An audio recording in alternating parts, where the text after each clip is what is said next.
This recording is copyright. IELTS Help Now Listening Practice Tests. Test 4.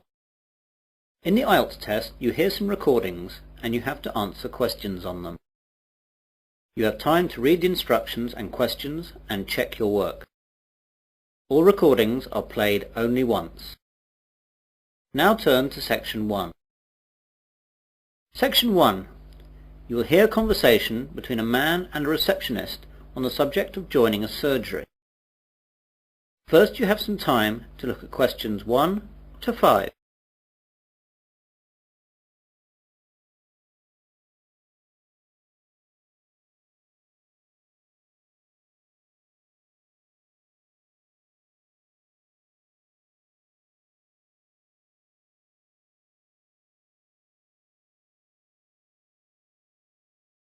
You will see that there is an example.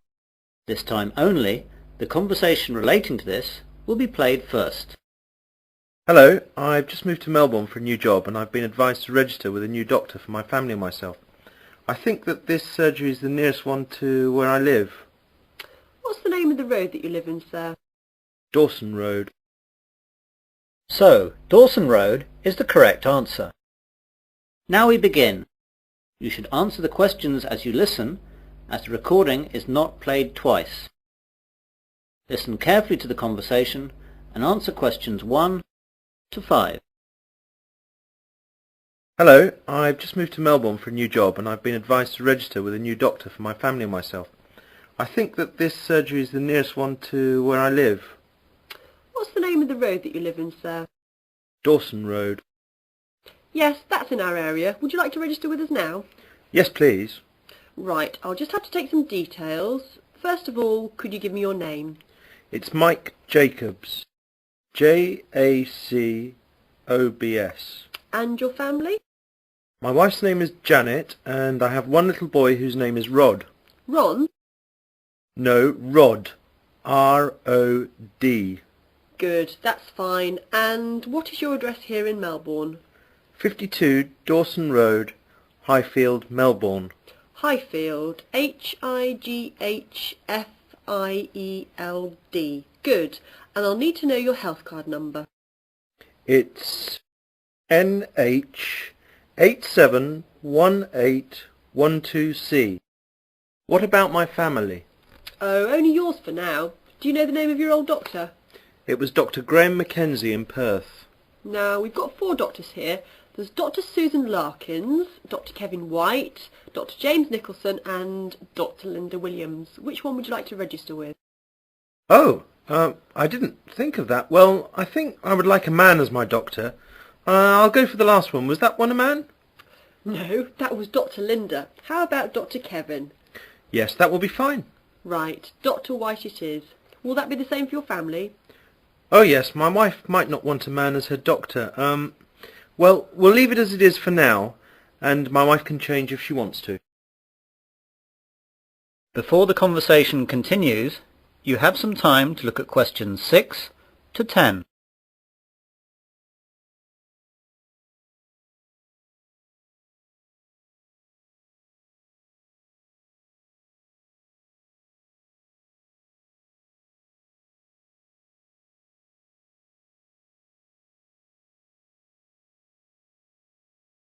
Now listen carefully and answer questions 6 to 10. I'd like to make an appointment now for my wife. She wants to come in at the end of the week. How about this Friday morning? That's Friday the 21st. I don't think she can make the morning. Any openings in the afternoon? There are appointments available at 2, 2:30 and 3:30.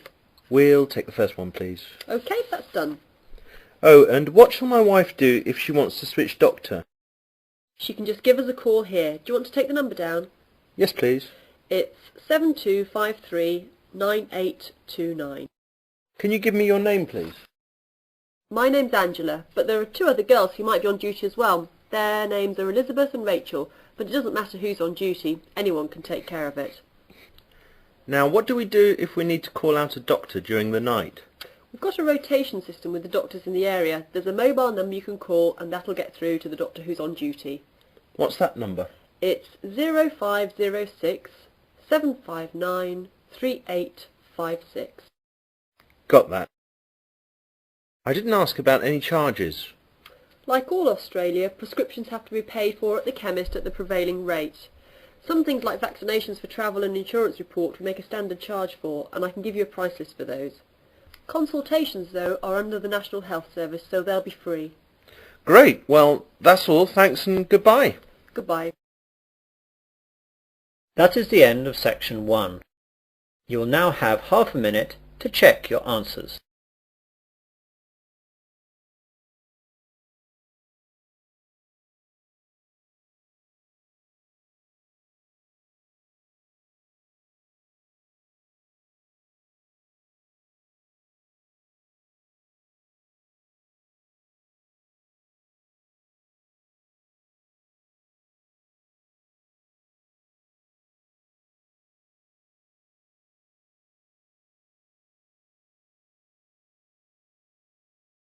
Now turn to section 2.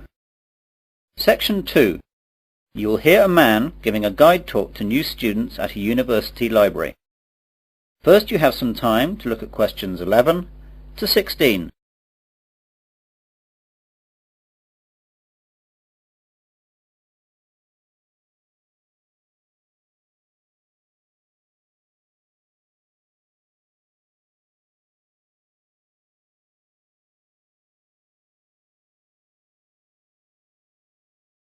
Now listen carefully to the guide talk and answer questions 11 to 16. Good morning, everyone. I'd like to welcome you all to Wesley University Library. This is a 20-minute tour around the library to show you all the facilities and all you'll need to know to start off your life here as a student at the university. What I'll start by doing is telling you about what you need to do to join the library. Then I'll briefly tell you about our facilities, and then I'll guide you quickly round and show you everything. So, to join the library, you need to go to the reception between the hours of 9 AM and 5 PM. After that, the reception closes, though all the other facilities will stay open until 10 PM. At the reception, they'll give you an application form. After you fill that in, you'll have to give us the fee of £5, which you have to give us every year that you're a member of the library. We will also need to see your university card to confirm that you're a student of the university. And finally, we'll need 2 passport photos, one for our records and the other for your library card. You will need to do all this as soon as possible so you'll be able to use the facilities at once. I'm sure your workload will begin to build up soon. Now, let me tell you a bit about the facilities. The library opens daily from 8 AM to 10 PM, though, as I told you earlier, the reception operates only between the hours of 9 AM and 5 PM. Although this is extended to 6:30 PM on Fridays to give students more time to organise their book requirements for the weekend. The reception is closed on Sundays. Undergraduate students are permitted to take out 4 books at any one time, and each book may be borrowed for a period of 2 weeks. Postgraduates may borrow 6 books at a time. Borrowing time can be extended by a period of 1 week per book if the student comes into the library in person with the book in question so it can be re-stamped. We do not renew book borrowing over the phone. If you are late in returning any book, then you will be charged a fine of £2 for every week that you are late. You won't be able to take out any other books until this fine is paid.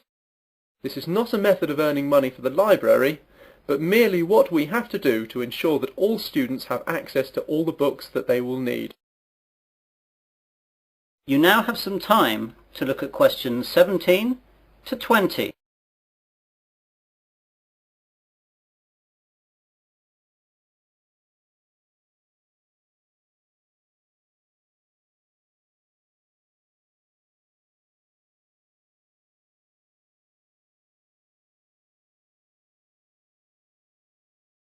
Now listen to the rest of the guide talk and answer questions 17 to 20. Okay then, on to the layout of the library. We're on the ground floor of the library at the moment. Here we have the reception, the computers, which you can use to search for books and their location, and the bathrooms, which are behind the reception. The rest of the ground floor is taken up by the non-lending section of the library. Here we keep all the books which are either too valuable or are used too much to lend out. You can reserve time with these books at reception and use them during any time that the library is open, but, of course, you may not remove them from the library. On the first floor above us we have the arts section, which includes books that students will need for subjects such as languages, literature, art and history. On the second floor is the science section. We'll see these in a minute.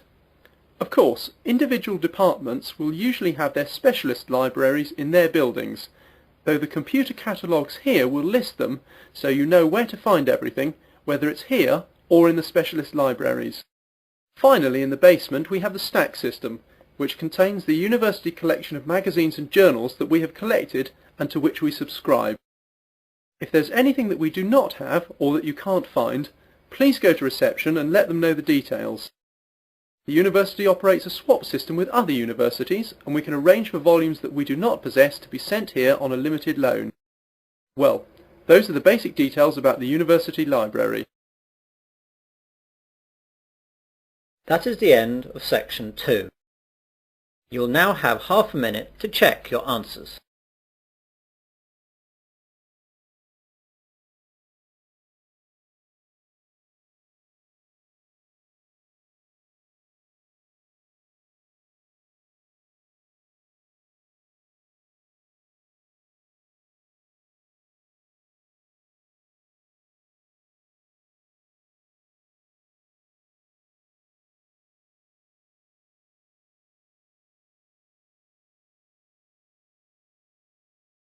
Now turn to section 3.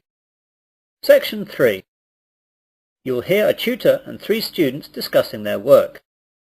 First you have some time to look at questions 21 to 27.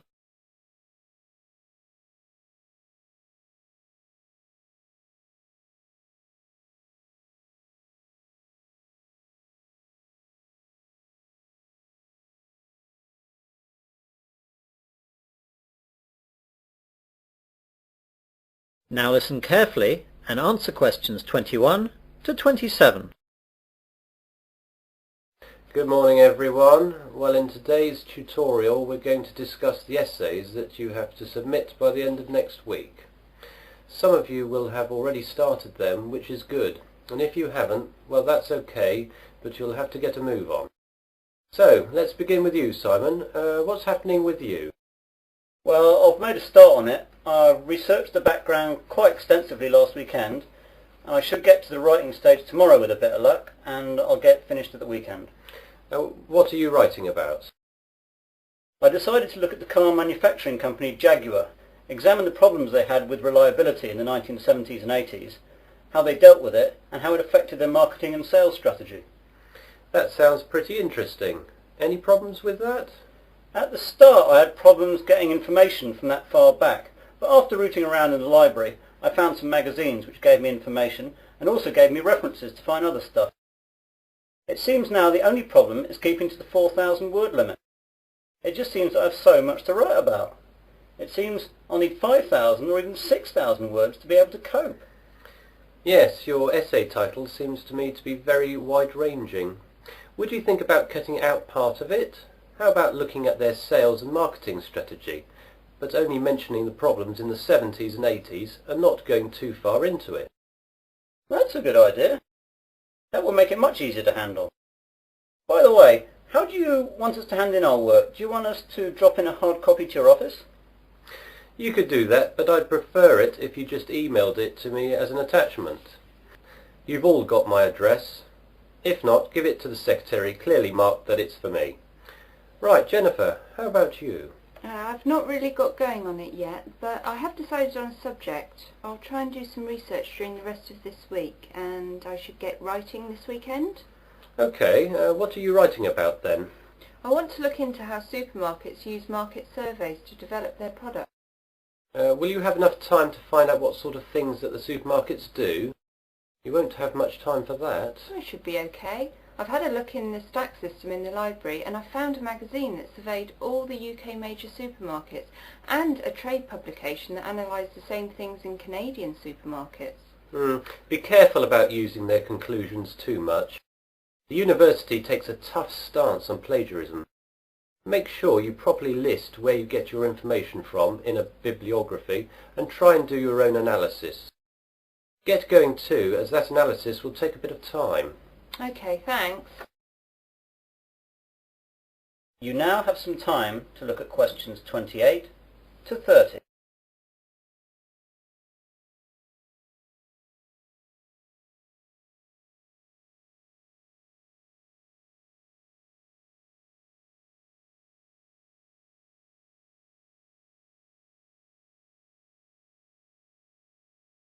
Now listen to the rest of the discussion and answer questions 28 to 30.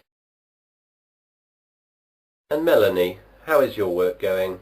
I'm a bit behind, I'm afraid. I was sick all last week and the weekend with flu. I've got a subject I think, but I've not done any work on it yet. Is there any chance I can get an extension to the submittal date? The policy of the department is not to give any extensions unless there are extenuating circumstances. Do you have a doctor's certificate or anything? I went to the doctor's, but I didn't get a note as I didn't realise I would need it. The doctor will have a record of me, though, as I got a prescription. I'll go back and get one. Yes, do. If you get one, then there shouldn't be a problem getting an extension. Without it, though, you'll be in trouble. What subject are you considering, anyway? I thought I'd do an overview of the UK mortgage interest rates and their effect on housing sales trends over the last 10 years. I thought it might be of interest because of the huge increases of house prices over the last decade. Certainly an interesting subject, and it should be no great problem getting information, as this has been fairly well documented. There's a lot of work again, though, and you'll really need to get cracking on it, even with the extension, if you get one. Well, I've not got much on for the rest of the week, and I've set aside the weekend to really get to grips with it. Good. Now, is there anything else? That is the end of section 3. You will now have half a minute to check your answers.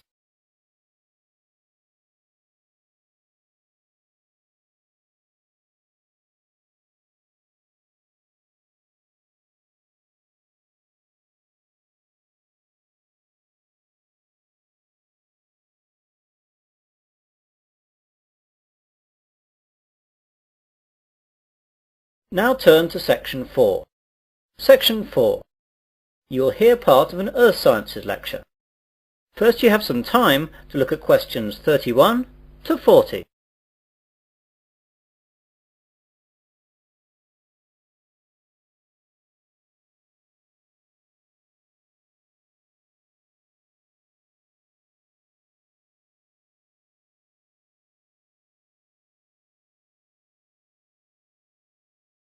Now listen carefully and answer questions 31 to 40. Good afternoon and welcome to this Earth Sciences lecture. Today we're going to look at tidal waves, or more correctly, tsunami. Deep below the ocean's surface, tectonic plates collide, and every once in a while these forces produce an earthquake. The energy of such submarine earthquakes can produce tidal waves which radiate out in all directions from the epicenter of the quake, moving at speeds of up to 500 miles per hour. When these waves reach shore, they can cause enormous destruction and loss of life. Tidal waves are actually misnamed. They are not caused by tides. A more accurate word for them is the Japanese name tsunami, which means harbour wave. They are also sometimes called seismic sea waves, since they can be caused by seismic disturbances such as submarine quakes. However, that name is not really accurate either, since tsunami can also be caused by landslides, volcanic eruptions, nuclear explosions, and even impacts of objects from outer space, such as meteorites, asteroids, and comets. Earthquakes, though, are the largest cause of tsunami. Tectonic plates cover the world's surface, and their movement can be detected anywhere in the world. Some areas of the world are more prone to greater movement, and it is in these places that the largest waves can occur. Large vertical movements of the Earth's crust occur at plate boundaries, which are known as faults. The Pacific Ocean's denser oceanic plates are often known to slip under continental plates in a process known as subduction. And subduction earthquakes are the most effective in generating tsunamis. A tsunami can be generated by any disturbance that displaces a large water mass from its equilibrium position. In the case of earthquake-generated tsunamis, the water column is disturbed by the uplift or subsidence of the sea floor. Submarine landslides, which often accompany large earthquakes, as well as collapses of volcanic edifices, can also disturb the overlying water column as sediment and rocks slump down, and are redistributed across the sea floor. Violent submarine volcanic eruptions can create an impulsive force that uplifts the water column and generates a tsunami. Conversely, supermarine landslides and cosmic body impacts disturb the water from above as momentum from falling debris is transferred to the water into which the debris falls. Generally speaking, tsunamis generated from these mechanisms, unlike the devastating Pacific-wide tsunamis caused by earthquakes, dissipate quickly and rarely affect coastlines distant from the source area. Tsunamis are very hard to detect since they cannot be seen when they are in the deep ocean. The distance between two wave crests can be 500 kilometers, and because of this, the wave height is only a few feet. Because the rate at which a wave loses its energy is inversely related to its wavelength. Tsunamis not only propagate at high speeds, they can also travel great transoceanic distances with limited energy losses. As the tsunami reaches shallow water, however, its speed decreases, but the energy it contains remains about the same. Instead of travelling fast, the wave rises high. The National Oceanic and Atmospheric Administration has set up a seismic detection system to monitor earthquakes and predict the possible arrival of tidal waves for Pacific countries. Buoys at sea can also detect water pressure changes that can indicate tsunamis moving through the ocean. But when tsunamis originate near the shore, there is often little chance to warn people. Let's look at some examples of tsunami and their causes and effects. Some can be relatively harmless. In 1992, an offshore landslide caused a tidal wave of only about 3 feet high that struck at low tide, so Humboldt County, where it hit, got off easy with no casualties. On January 13th in 1992, a Pacific Ocean earthquake off the coast of San Salvador, registering 7.6 on the Richter scale, did not cause any ocean disturbance at all. However, a recent tidal wave which struck Papua New Guinea on July 17, 1998, was 23 feet high and killed at least 1,200 people. This wave was caused by a magnitude 7.1 submarine earthquake. On July 17, 1998, a Papua New Guinea tsunami killed roughly 3,000 people. A huge underwater volcanic eruption 15 miles offshore was followed within 10 minutes by a wave some 40 feet tall. The villages of Arop and Warapu were destroyed. One of the worst tsunami disasters engulfed whole villages along Sanriku, Japan, in 1896. An underwater earthquake induced a wave of 35 feet, drowning some 26,000 people. Finally, about 8,000 years ago, a massive undersea landslide off the coast of Norway sent a 30-foot wall of water barreling into the uninhabited north coast of Europe. If this were to recur today, as scientists say it could, almost anywhere in the world, it would cost billions, if not tens of billions of dollars, to repair the damage to coastal cities and kill tens of thousands of people. That is the end of section 4. You will now have half a minute to check your answers.